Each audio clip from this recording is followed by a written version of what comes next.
So this video is a quick recap of what we did in class, and that was solving by isolation.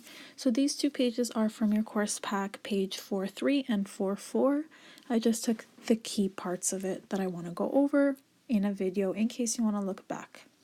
So one of the methods for solving a quadratic equation is solving by isolation, and that is only if there's one x in your equation. It could be squared, that's not a problem. And usually it follows this vertex form. And the way you're going to solve is the reverse of BEDMAS. Okay, it's kind of how you solve a linear equation, but this time there's going to be an exponent you have to deal with later on. So here's the first example. It's already done for you. I'm just going to explain. The first thing you want to get rid of is what you're adding or subtracting on. And just like with linear equations, we remove it using the opposite operation, which in this case would be adding 27 from both sides to both sides.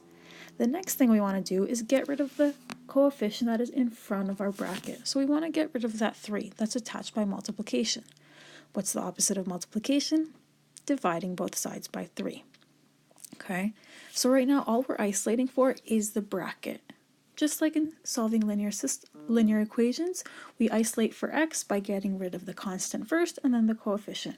Now we treat this bracket as the x. Once we have this, we want to get rid of that exponent of 2.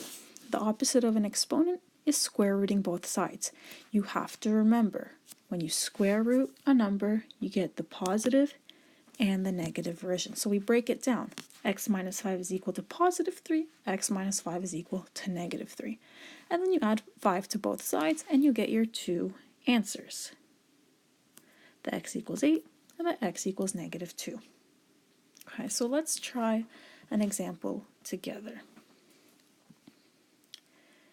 So we have 2 times x plus 1 squared minus 32. My goal is to get rid of or to isolate for the x plus 1 squared, which means the first thing I want to do is add 32 to both sides. Okay, we're just bringing that 32 to the other side. So now I'm left with 2 times my bracket equals 32. Now I can't have that coefficient there, so I'm going to divide both sides by 2. When I do that, I'm just left with x plus 1 squared, and then I'm left with 16. You want it to be a perfect squared, because when you take the square root right now, you're taking the square root of both sides, you want a nice whole number. If it isn't, it's okay, you can leave the decimal, or leave the square root, depending on what I ask for. So now we break it off into 2 parts. X plus 1 equals positive 4, because the square root of 16 is 4, or x plus 1 equals negative 4. And now we can just bring that 1 over in both of our equations. So we have x equals 4 minus 1, which is 3, so that's one option, and x equals negative 4 minus 1, which is negative 5.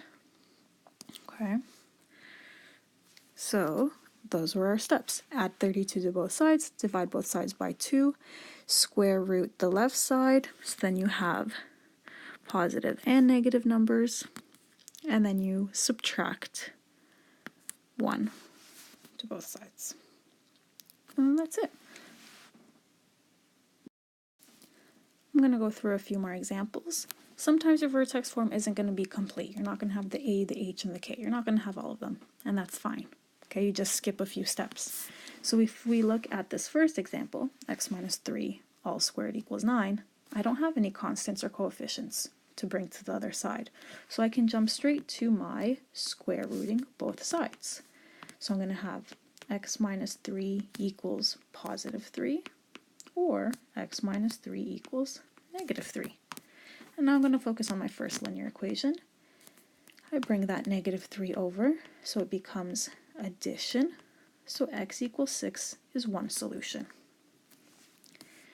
I go to my next one, and I bring that negative 3 over, and now I have x equals negative 3 plus 3, which is 0. So 0 and 6 are my solutions to this quadratic equation, and these would represent your x-intercepts. Let's try another one. Now I have a constant and a coefficient. So my first step, always bring the constant over to the other side. Always the constant that's outside the bracket. So we're going to be adding 7 to both sides. So I have 7 times x plus 3 squared equals 7. I need to get rid of that coefficient in front, so I divide both sides by 7. Here it disappears, so I just have x plus 3 squared, and here 7 divided by 7 is 1. Now I can square root both sides to get my two options. The square root of 1 is 1, so one option is x plus 3 equals 1. The other is x plus 3 equals negative 1. And now we're just going to solve each linear equation by bringing the 3 over.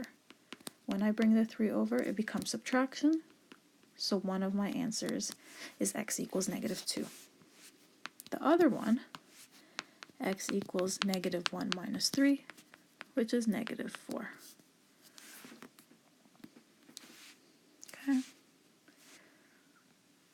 Let's go to number 3 and 4. Okay, so I have a constant. I need to bring it to the other side by adding 8. So I'm left with x plus 1 equals 8. X plus 1 squared, sorry. Now I square root both sides, and I have two options. X plus 1 equals. Now, 8 isn't a perfect square, and my answer tells me to round to 1 decimal. It doesn't have to be exact. So I'm going to take the square root of 8 and just round it. So I get 2.828 blah blah blah. I'm going to round that to 1 decimal, and that's just 2.8. So positive 2.8 is one option, negative 2.8 is the other. Now we're going to bring the negative 1 to the other side for both. So 2.8 minus 1, which is 1.8. That's one value, and negative 2.8 minus 1, which is negative 3.8. And that's your second solution. And last one. I have a constant. I need to bring it over to the other side. So 2 times x minus 1 squared equals negative 6. I divide out the 2 like usual. But now we're going to come to a little stop, because when I want to square root both sides, I can't square root a negative, which means it's not that you did it wrong, it's just that there is no solution. Okay, and if there's no solution, graphically, that means there are no x-intercepts or no zeros. Okay. And that's it. So you solve by isolation only if it's in factored form, or if there's just one x in your equation. Okay, you bring the constant over first, you divide out the number in front of your bracket. So you're trying to isolate for the bracket. Then you can square root both sides. Don't forget your two options, the positive and the negative, and then just solve the final linear equation for both the positive and the negative version. If you don't get an answer, that's perfectly fine. Just make sure you check your work, and like you couldn't square root a negative, not because you made a mistake. And that's it.